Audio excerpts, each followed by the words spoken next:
Poruke koje su poslate sa sinoć održanog protesta predstavljaju direktno kršenje Ustava. Tako smo imali priliku da čujemo i vidimo poruke mržnje i nacionalne netrpeljivosti.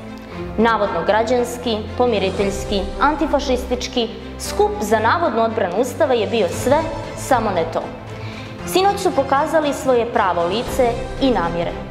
Ne može biti da brane Ustav tako što pozivaju na protjerivanje političkih neistomišljenika, isticanjem da Srbi nisu njihovi sugrađani i da im nije mjesto u Crnoj Gori, što je direktno kršenje Ustava. Ne mogu biti veći patriote i Crnogorci tako što ispisuju poruke na državnim zastavama, što je opet direktno kršenje Ustava.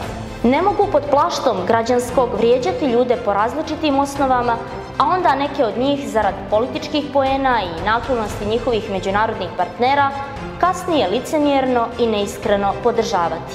Demokratsko je pravo protestovati i protestujte do mile volje, ali ne obmanjujte javnost. Jasno je svakom neostrašćenom i građaninu koji misli svojom glavom da se na tim protestima ne brani Ustav, nego već odavno izgubljena politička moć i privatna država u kojoj privilegije imaju samo odabrani, kumovi, članovi porodice, partijski uhljebi.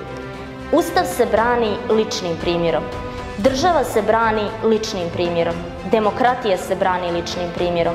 Mi to znamo jer smo 30 godina upravo sa ulica uzvikivali protiv nepravde, protiv vaših nepočinstava, vaših neustavnih radnji, vaših neustavnih zakona, vaših neustavnih hapšenja, vaših neustavnih pendreka i svih drugih vaših demokratskih i ustavnih instrumenata usmjerenih protiv onih koji ne misle kao vi i koji nikada neće biti kao vi, jer nije smo isto.